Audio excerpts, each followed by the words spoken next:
Welcome back to the AI and Data Exchange on Federal News Network. I'm Jason Miller. We're going to continue our conversation with Max Claps, a research director for IDC Insights. I really love the idea you brought up, this idea of the more sophisticated government use cases. They're talking about, the consumption model. All of these are really big challenges when it comes to technology. We saw this with cloud, how to pay for it. Well, how much cloud do I need? Same thing goes with AI. How much AI, right? How much capabilities do I need? Talk a little about the trends for vendors and how are reacting to this agency kind of slow but modest use of AI, and how agencies are getting comfortable. What are some of those other things you're seeing from vendors?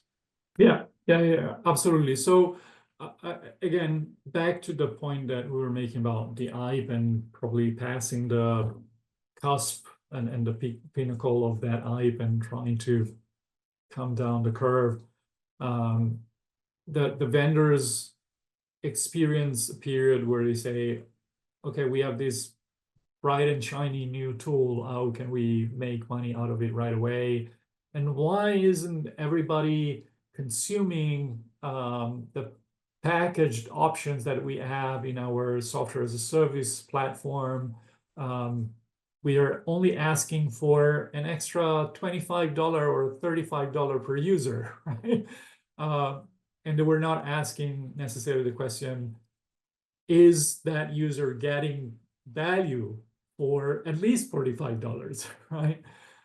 And they've come to the conclusion that they need to challenge themselves a little bit more. Otherwise, their customers will challenge them or shift to other vendors. So as I briefly mentioned before, they're doing a couple of things. There's a much more conscious effort from the vendors to take the agencies by hand and work with them to develop a roadmap of use cases that make sense, to help have an healthy pipeline of use cases. Some of them will be sunset, but many of them will be scaled over time.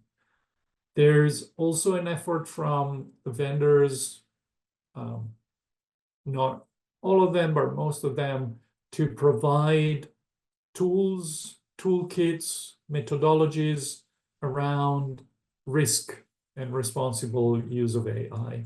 Whatever the requirements will be under the new administration or the requirements that existed under the previous administration, but the vendors have made an effort to bring in legal expertise, procurement expertise, along with technical and cybersecurity experts to build those toolkits.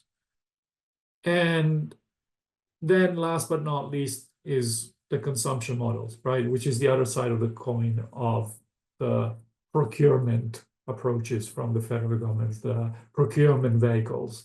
And it was interesting that the GSA came out last year with guidance on how to procure Gen AI, and a lot of the points that they made were very similar, back to your point, similar to what happened with cloud, right? The questions around FinOps and what does it mean if you have a standard subscription, but then you have to pay for an extra data egress or for a token to fine tune a certain algorithm, and all of those complexities. And the vendors are trying to make an effort to make it more seamless, to embed it in existing products rather than create new SKUs that are difficult to comprehend. And I add, last point, many interesting conversation with professional services firms like the EY, SAIC, Accenture, and all of those.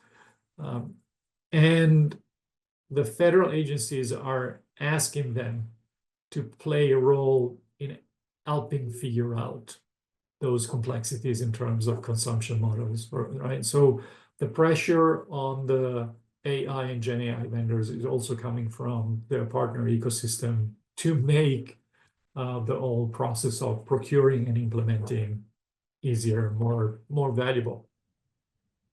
And that's not surprising. There's not enough people who know AI in the world anyway, so there's no one agency, no one company that can do it by themselves. Max, in the last minute or so we have together, I'm gonna ask you the question that's all researchers love. Where are we going with the AI and data over the next few years? Uh, what should people look out for in 2025 and beyond? Yeah, so of course, the main topic that is currently being discussed is agents, right? So everybody is waiting for the next agent. I was looking at a demo last week that showed an actual agent that was able, for example, to capture insights from a conversation and provide information that was valuable for the two people in the Zoom or team call, whatever the environment was, to inform their decision making, for instance. There are, of course, agents being embedded in case management systems, for example, to be able to draft emails and notifications for beneficiaries of certain services and programs.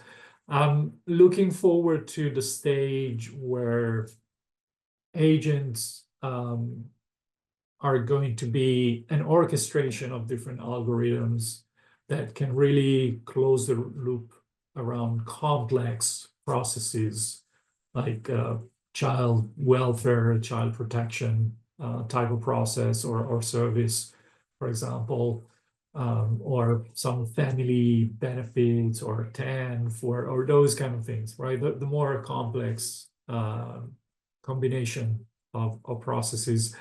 I guess the big question is what is going to happen with the people that are currently carrying out those activities.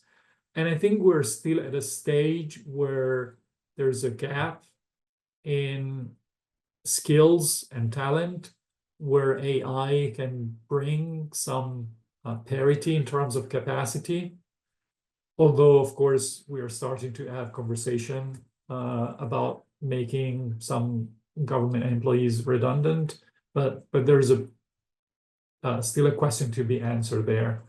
From the technical standpoint, I'm not a super duper technical expert, but I'm keen to see what the next generation of agents brings in, right? In terms of their context window, not only being able to understand the context of one conversation, but remembering what that conversation between IRS and a taxpayer meant in the context of the past 10 years of tax filings.